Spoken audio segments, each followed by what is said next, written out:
अधिक मास की शुक्रवार त्रयोदशी तिथि पड़ रही है। प्रदोष शुक्रवार का पड़ रहा है। प्रदोष काल का दीप, प्रदोष काल की आराधना, प्रदोष काल की साधना और प्रदोष काल में परमात्मा का लिया गया नाम हमारे करोड़ों करोड़ों करोड़ों करोड़ों पुण्य को प्रबल कर देता है और हमारे पाप को छिन्न। शुक्रवार की अगर प्रदोष पड़ती है तो शिव नीलकंठ पर विराजमान होते हैं। शुक्रवार की प्रदोष सुख और शांति देती है। लो आप प्रदोष का व्रत नहीं कर सकते, आप अगर व्रत नहीं कर सकते तो प्रदोष के दिन, प्रदोष काल में शाम का समय सूर्यास्त का कुछ पल, कुछ घड़ी के पहले से लेकर बाद तक का प्रदोष काल के अंतर्गत आप शंकर जी के मंदिर में जाकर 1 लोटा पानी 5 बेलपत्र भी अगर समर्पित करते हैं तो संपूर्ण प्रदोष का फल आपके भाग्य में प्रबल हो जाए। का जब प्रदोष पड़े, जिसको कहते हैं शुक्र प्रदोष, शुक्रवार के प्रदोष वाले दिन उस एक चक्षु नारियल को एक बेलपत्री के साथ में महाराज अंदर तिजोरी में या अलमारी में या आपकी जहां बरकत होती है, दुकान का जहां व्यापार व्यवसाय चलता है, अलमारी, उसमें उसको रख दिया जाता है। कब रखना है? शुक्रवार का प्रदोष के दिन। और शुक्र प्रदोष के दिन उसको रखने के बाद में दूसरा दिन अर्थात शुक्र प्रदोष के दिन रख दो और शनिवार के दिन उसको निकाल लो। और निकालने के बाद उसको पूरे घर में घुमाने के बाद में श्री गणेश जी के मंदिर में, जो भी तुम्हारे घर में, तुम्हारे गांव में, तुम्हारे नगर में जो गणेश जी का मंदिर हो, उस मंदिर में ले जाकर उसको रखी आइए। वहां से मात्र 1 दुर्बा लेकर आइए, गणेश जी महाराज की चढ़ी हुई केवल 1 दुर्बा। और उस दुर्बा को दरवाजे की देहली पर छुलाकर उस दुर्बा को अपनी अलमारी में, अपनी तिजोरी में उसी दिन रख दो जिस दिन लेकर आए महाराज। कभी जिंदगी में लक्ष्मी की कमी नहीं आ सकती, पर होना चाहिए 1 चक्षु नारियल।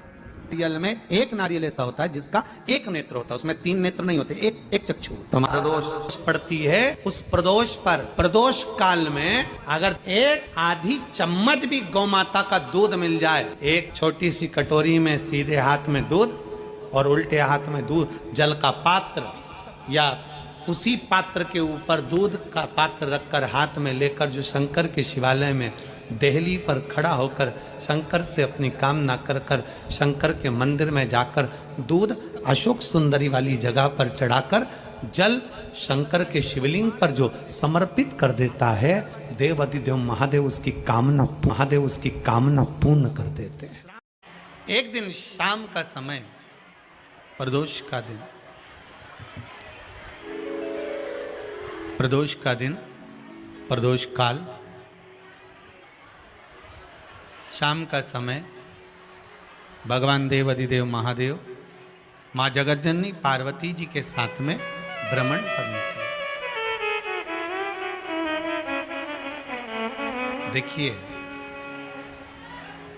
अगर प्रदोष का व्रत नहीं कर सकते, प्रदोष के दिन आप व्रत नहीं कर सकते, मान लो आपसे भूखा नहीं रहा जाए, प्रदोष का व्रत नहीं कर सकते, प्रदोष के दिन आप भूखे नहीं रह सकते, मंदिर भी नहीं जा सकते, दिया भी नहीं लगा सकते,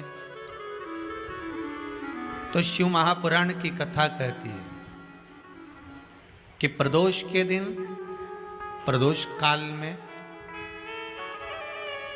अपने ही दरवाजे के पास में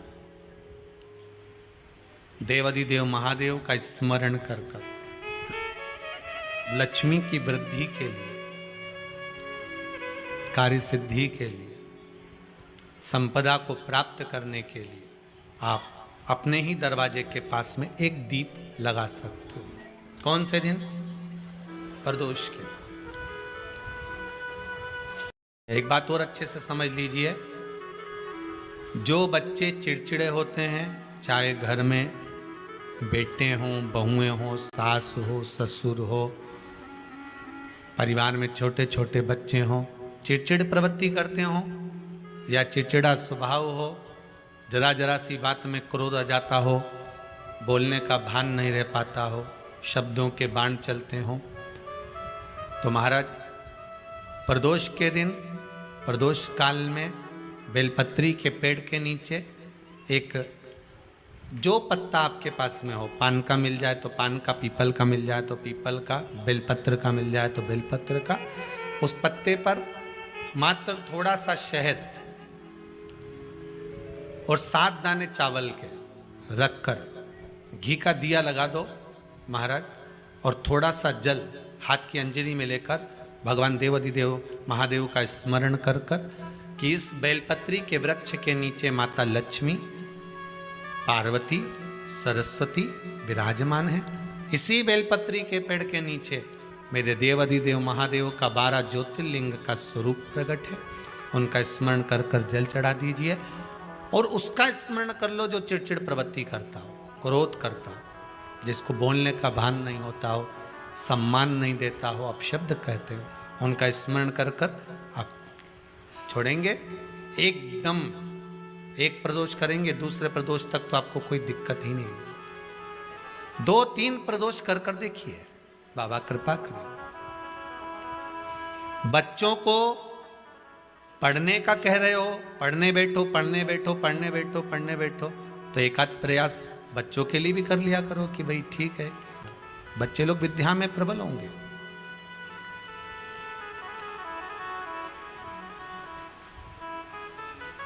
शिव उपासना का जो फल है वह 1000 गुना। पहले भी कथा में आज फिर कहते हैं, शिव मंदिर में जल बाद में चढ़ाना, शंकर के मंदिर में जाकर पंचामृत स्नान बाद में कराना, शंकर जी के मंदिर में जाकर पूजन बाद में करना, पहले थाली एक और रखकर शिव मंदिर में झाड़ू, पोछा या जो बेलपत्री निर्माल्य जो भी रखा हो उतरा हुआ सामान उसको भरकर कहीं एक और जहां मंदिर वाले रखते हो वहां ले जाकर रख दो। झाड़ू पोछा एक बार जरूर। पूजन करने से पहले सबसे पहले सफाई का ध्यान रखो और एक विश्वास रखना, आप मंदिर की सफाई नहीं कर रहे हो। फिर निवेदन करूंगा आपको, आप मंदिर की झाड़ू नहीं लगा रहे हो, आप मंदिर की सफाई नहीं कर रहे हो, आप मंदिर में पोछा नहीं लगा रहे हो। जितना हाथ आप मंदिर में फेर रहे हो सफाई के लिए, उतना आपके जीवन में जितना दुख है, जितनी तकलीफ है, जितना कष्ट है, जितनी बीमारी है, उस पर हाथ फेर रहे हो, मंदिर में नहीं फेर रहे हो। नहीं तो सारी दुनिया में जितने मंदिर हैं, सारे मंदिरों में ट्रस्टियों ने कुछ ना कुछ लगा के रखा है। स्वीपर आता है, साफ करके जाता है, ये आएगा सफाई कर कर जाएगा। पंडित जी होंगे तो बुआरी लगा देंगे, पंडित जी होंगे सफाई कर देंगे। उन्होंने तो पंडित जी को बोल के रखा है कि साफ कर दो, पंडित जी करते भी हैं, पर पहला फर्ज आपका है कि आप मंदिर में आए हो तो पहले आप सफाई करो। क्यों? क्योंकि हम उसका द्वार साफ रखें। आज के समय में तो एक नियम हो गया साहब कि मंदिर में जाते हो तो मंदिर के दरवाजे पर चप्पल उतार के जाते हो, नहीं तो शास्त्र रीति तो ये कहती है कि मंदिर में भगवान सामने बैठा है तो उसके सामने चप्पल भी नहीं उतरना चाहिए। तो कई लोग कहते हैं मंदिर के अंदर थोड़ी ना उतार, हम तो जीने से भी बाहर, एकदम गेट के बाहर वहां उतार, पर सामने तो है ना, सम्मुख में तो है। तुम्हारे यहां अगर 4 लोग दिवाली मिलने आते हैं ना तो तुमने चप्पल रखने का भी स्टैंड बनाकर रखा है, साइड में उतारिए, दहली पर मत उतार देना, थोड़ा साइड में उतारो। सामने से सब आते जाते रहते हैं, सामने उतारो, सम्मुख में क्यों उतार रहे हो?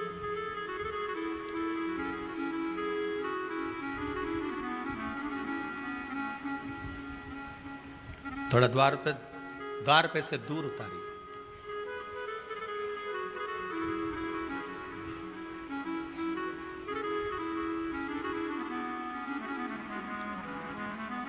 अभी तो कुबेरेश्वर धाम में काम चल रहा है, आप लोग जो दान दे रहे हो, आपके दिए हुए दान से निर्माण चल रहा है।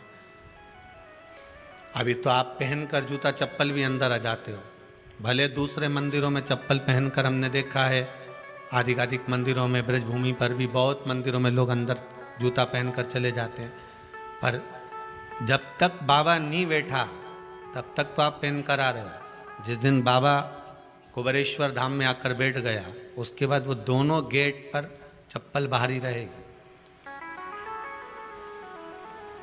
आओ आप, कंकर से शंकर जब शरीर से लगेगा तब सुख भोगोगे, आनंद भोगोगे, सुख की प्राप्ति।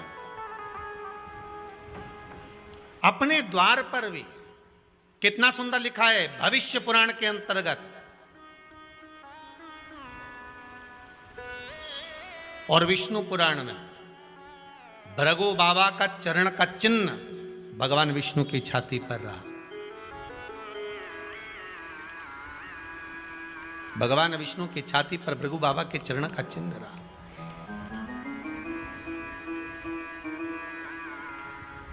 चरण का चिन्ह। अब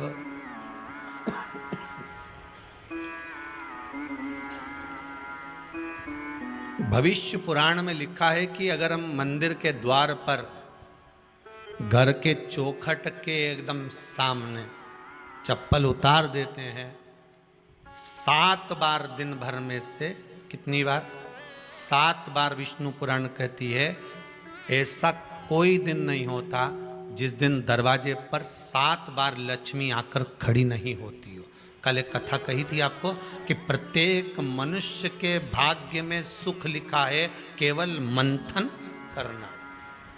भविष्य पुराण कहती है 7 बार लक्ष्मी प्रत्येक मनुष्य के दरवाजे पर जाकर खड़ी होती है, पर द्वार पर चप्पल पड़ी होने के कारणवश वो लौट कर चली जाती है। बहुत ध्यान दीजिएगा महाराज, थोड़ा सा आपको बुरा लगेगा, लग जाए, पर शिव पुराण है, जीवन संवार देगी तो अच्छी बात है।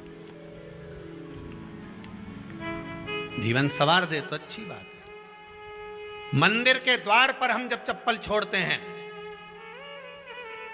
जिस मंदिर की चौखट पर चप्पल छोड़ी है, आप जितनी देर आराधना में लगे रहते हैं उतनी देर तक आपकी चप्पल पर जितने लोग लांग कर जाते हैं, जितने लोग लांग कर प्रवेश करते हैं, उसका भी दुख आपके भाग्य में आता चले जाता है। ध्यान दीजिएगा जरा। चप्पल का भविष्य पुराण में पढ़िएगा कवि की पादुका का महत्व क्या है, पादुका किस ओर उतारना चाहिए, पादुका को कहाँ रखना चाहिए, किस जगह पर बुआरी झाड़ू को रखना चाहिए, किस जगह पर चलनी को रखना चाहिए, सुई उस सुई को जिस हाल में सब बैठते हैं उस हाल में क्यों रखा जाता है? सुई तो इतनी सी है, पर जिस हाल में सब बैठते हैं उस हाल में ना तो झाड़ू रखते हैं, उस हाल में ना चलनी रखते हैं। भैया क्यों नहीं रखते? कारण क्या है कि जिस हाल में सब बैठकर बात करें, आवक जावक की बात हो, व्यापार की बात हो, लक्ष्मी की बात हो, प्रेम स्नेह की बात हो, आपस में बैठकर सब चर्चा कर रहे हो, अगर वहां छलनी होगी, झाड़ू होगी, तो बैठे बैठे बात करने में विवाद चालू हो जाएगा। 15-20 मिनट तुमने बहुत प्रेम की बात करी, अच्छे से बात करी, पति पत्नी बहुत प्रेम की बात कर रहे थे, मालूम पड़े बात करते करते से कब झगड़ा उत्पन्न हो जाए तो समझ में नहीं आया। हमारी बहू को क्या हो जाता है, बैठे बैठे बात करते करते झगड़ा कर देती है, जरा सी बात में झगड़ा चालू हो जाता है। कारण क्या है? जिस हाल में तुम बैठ रहे हो, जिस कमरे में तुम बैठ रहे हो, जिस हाल के अंदर सब बैठकर चर्चा करते, बात करते, चित्त करते, आपस में बैठकर सब लोग एक दूसरे के बातचीत करने बैठे हैं, आए व्यय देखने बैठे हैं, दुकान व्यापार की बात करने बैठे हैं, उस जगह पर भी झगड़े का क्रम कहां से आ गया? एक ना एक का मुंह क्यों फूल गया? कारण क्या था? कोई बात टेंशन क्यों आ रहा है? मतलब उस हाल में या तो चलनी रखी है या झाड़ू रखी है, भले तुमने सोफे के नीचे फंसा दियो, भले तुमने पीछे फंसा दियो, पर पड़ी जरूर है, रखी जरूर है,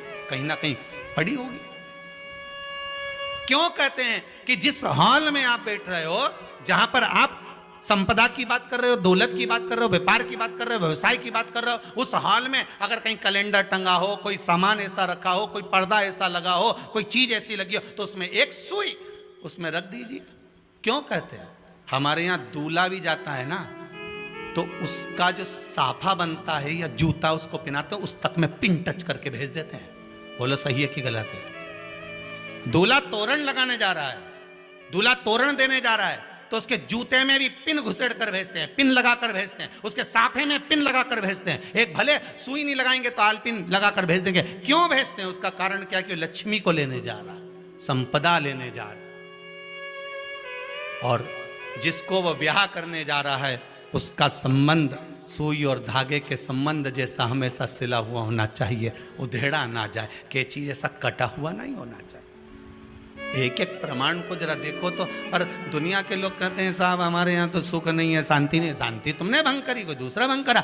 चप्पल उतार दी दरवाजे पर, मंदिर के द्वार पर। हम तो यहाँ तक कहेंगे पशुपति व्रत करने जा रहे हो, पशुपति व्रत को धारण करने जा रहे हो, एक सोमवार मत पहनो चप्पल। जब मंदिर जा रहे हो तब दिन भर पहनो, मंदिर जाओ मत पहनो। कोई जरूरी है कि मंदिर पहनने चप्पल पहनना जरूरी है? मत पहनो। मंदिर के द्वार पर जहां भगवान विराजे हैं उसके द्वार पर अगर आपने चप्पल उतारी है आप तो अंदर चले गए, पर जितने लोग लांग रहे हैं उसका मालूम, उसका स्मरण कितना कितना गया। छाता, चप्पल, आसन, मांग का टीका, इसका भी वर्णन पहले कर चुके हैं कथाओं में, आप लोगों ने सुना होगा। छाते का भी वर्णन किया, किसी का छाता बारिश में तुम लेकर आ गए, पानी गिरने लगा, जी जी तुम्हारा छाता देना, छाता तो लेकर आ गए, पर जितने दिन तुम्हारे घर में रखा हुआ है उतना दिन तक हिसाब लगा कर रखना कि 15 दिन रखा तो तैयारी रख लेना, 15 दिन में कितने घंटे हुए, कितने घंटे कितने पल, उतना आपको दुख भोगना पड़ेगा। दूसरे का छाता आया, इसलिए कोई प्राण छोड़ता है, मरता है, तो उसके पद में यही सब चीजें देना पड़ती। क्या क्या बोलते जाओ, छाता, चप्पल, आसन, माला, सब देना पड़ता है। बोलो देते कि नहीं देते? तो क्यों देना पड़ता है? छाता क्या काम का कि छाता देना पड़ेगा? क्या व्यक्ति 24 घंटे क्या धूप में रहता था कि पानी में रहता था जो छाता देना पड़ेगा? चप्पल क्यों देना पड़ेगा? किस लिए देना पड़ेगा? उसका शास्त्र प्रमाण।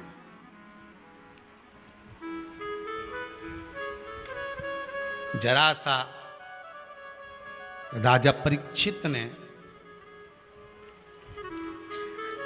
जरासंध के मुकुट को सिर पे पहन लिया था और बुद्धि बदल गई थी। शमीक बाबा के गले में मरा हुआ सर्प डाल दिया था। सही है कि गलत है? केवल मांग का टीका अर्थात सिर पर मुकुट बदला और काम हो गया। बहुत ध्यान देना पड़ता है महाराज, बहुत ध्यान देना पड़ता है।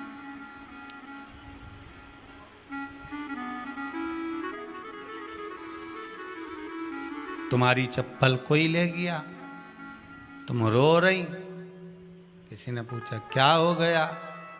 मेरी चप्पल कोई ले गया था, फिर मैं दूसरे की ले गई। तुम्हारी कोई दूसरा ले गया, तुम दूसरे की ले।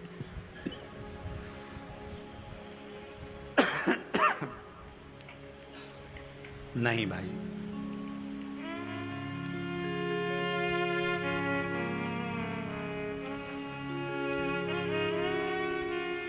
उसको प्राप्त करने के बहुत तरीके हैं।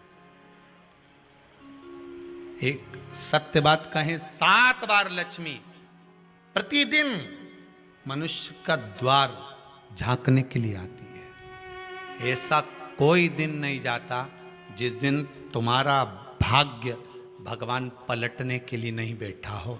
वो तो इंतजार करता है कि ये गेंद फेंके और मैं चौका छक्का लगा दूं। वो कहते हैं ना, 1 ओवर में कितनी गेंद फेंकते हैं? जम के बोलो। अरे एक ही फेंकते हैं। 1 ओवर में कितनी गेंद फेंकते हैं? एक। वही गेंद बार बार फेंकते हैं ना, गेंद तो एक ही है नहीं।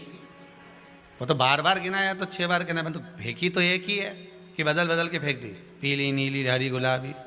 नहीं, एक ही है।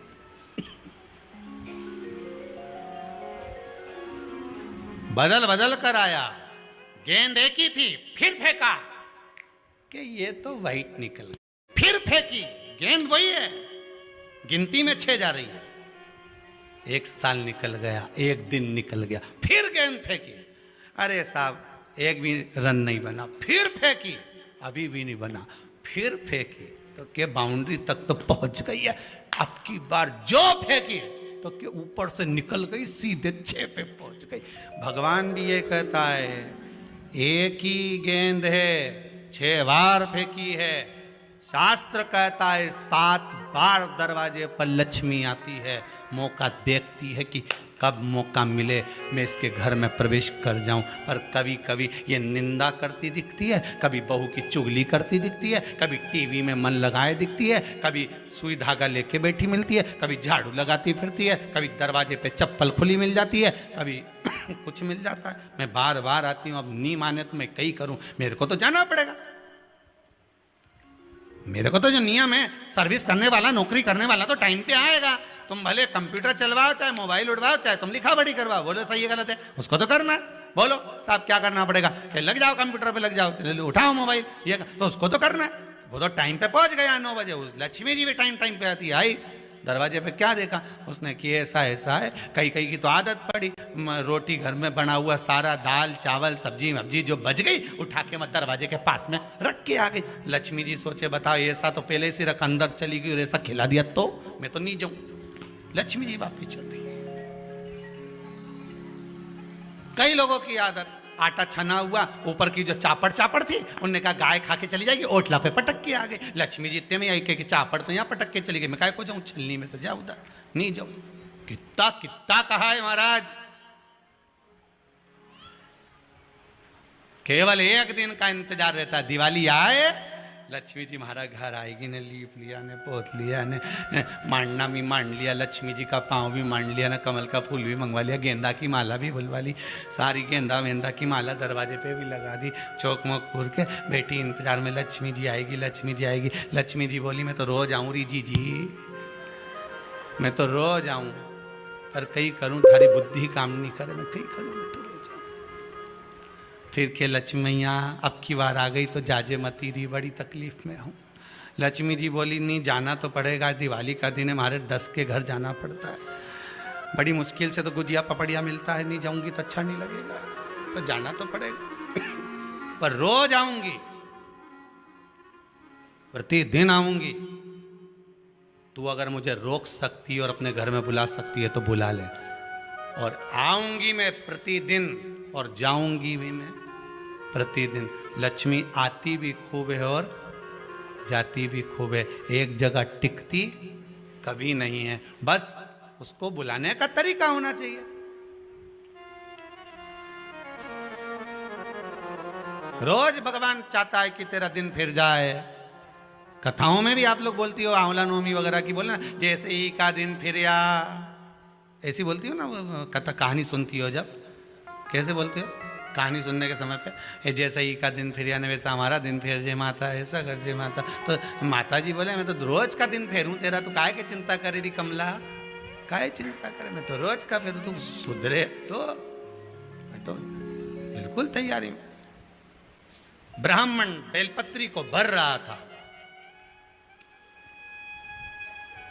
बेलपत्री ब्राह्मण भर रहा था, पार्वती जी ने शिव जी से कह दिया इसके पास कुछ भी नहीं, आपका भगत है ये, आपका भगत है, इसके पास कुछ भी नहीं है, आप कृपा नहीं करोगे। शंकर भगवान बोले आज प्रदोष का दिन है, प्रदोष काल में ये मेरी सेवा में लगा है। सुनो पार्वती,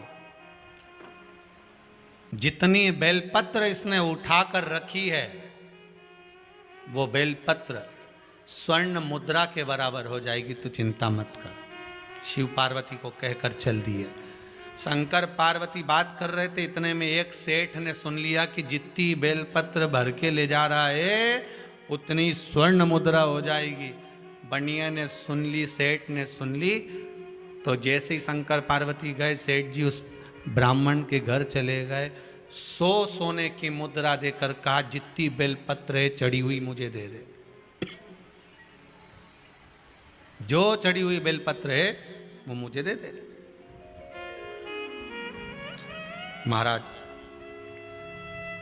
आपके घर में छोटा सा शिवलिंग विराजमान, निवेदन है जहां पर भी शिवलिंग आपके घर में विराजमान है, अगर छोटी सी कटोरी में एक बेलपत्र को आप नीचे रखिए, छोटी सी कटोरी उस बेलपत्र के ऊपर रखकर उसमें थोड़ा सा मधु शहद शंकर भगवान की साक्षी में शिव जी के सामने अगर शुक्रवार की शुक्रवार रखना प्रारंभ कर दो, धीरे धीरे संपदा की वृद्धि अपने आप होना प्रारंभ होगा।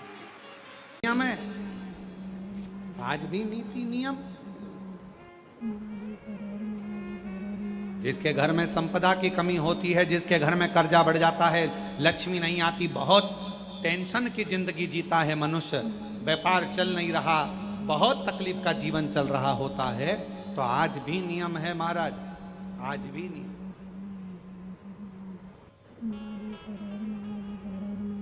कि सोमवार शुक्रवार ये 2 बार ऐसे हैं, इन 2 बार को यदि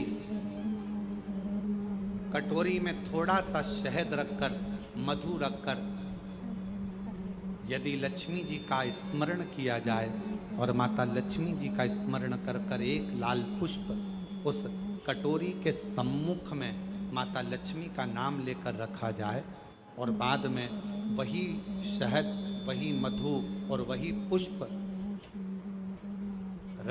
सोमवार का दिन और शुक्रवार के दिन लक्ष्मी का पूजन कर कर स्मरण कर कर दूसरे दिन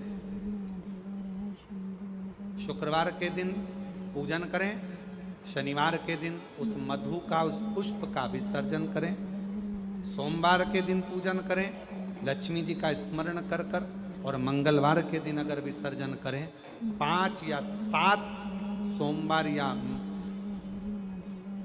शुक्रवार को यदि आप मधु का भोग लक्ष्मी जी को लगाना प्रारंभ कर दें, शिव का नाम स्मरण कर कर, तो उसके घर में कभी संपदा की कमी नहीं होती। लक्ष्मी उस संपदा को बढ़ाती। और हम तो यहां तक कहेंगे, प्रयास करो, अगर आपके घर में छोटा सा शिवलिंग विराजमान है, आपके घर में अगर छोटा सा शंकर जी का शिवलिंग है, छोटा सा शंकर भगवान का शिवलिंग है, या आपके घर में कुबेरेश्वर धाम का कंकर है, और आपके घर में यदि शंकर भगवान का शिवलिंग है, या सीहोर का रुद्राक्ष हो, या शंकर भगवान का शिवलिंग हो, या कंकर शंकर हो, तो निवेदन है जहां पर भी शिवलिंग आपके घर में विराजमान है, अगर छोटी सी कटोरी में एक बेलपत्र को आप नीचे रखिए, छोटी सी कटोरी उस बेलपत्र के ऊपर रखकर उसमें थोड़ा सा मधु शहद शंकर भगवान की साक्षी में शिव जी के सामने अगर शुक्रवार की शुक्रवार रखना प्रारंभ कर दो, धीरे धीरे संपदा की वृद्धि अपने आप होना प्रारंभ। कनेर के पुष्प एक बेलपत्र में रखकर नंदीश्वर के पास में बैठकर श्री शिवाय नमस्तुभ्यम बोलकर अशोक सुंदरी वाली जगह पर स्पर्श कराकर भगवान शंकर पर 7 फूल के साथ बेलपत्री की डंडी अशोक सुंदरी की साइड हो, ऐसा स्मरण करते हुए शिव को समर्पित कर दे। वही बेलपत्री 5 बार नमः शिवाय या पंचाक्षर मंत्र, षडाक्षर मंत्र या श्री शिवाय नमस्तुभ्यम बोलकर वही बेलपत्री 3 प्रदोष, 4 प्रदोष, 5 प्रदोष, 2 प्रदोष, जितने प्रदोष आप चढ़ा रहे हैं प्रदोष काल में, वो बेलपत्री लाकर अपने कक्ष में अपने पूजन वाले स्थान पर रखते जाओ। एक बेलपत्री एक प्रदोष पर लाओगे, अगला प्रदोष आएगा, कितना अंतर पड़ता है आपके भाग्य बदलने में, आपको खुद मालूम पड़ जाएगा कि आपकी किस्मत कैसे बदल रही है। मेहनत आपको करना है, श्रम आपको करना है, आपको लगाना है, और बेलपत्री और कनेर का पुष्प शिव को चढ़ाना। चालू करो प्रदोष चढ़ाना।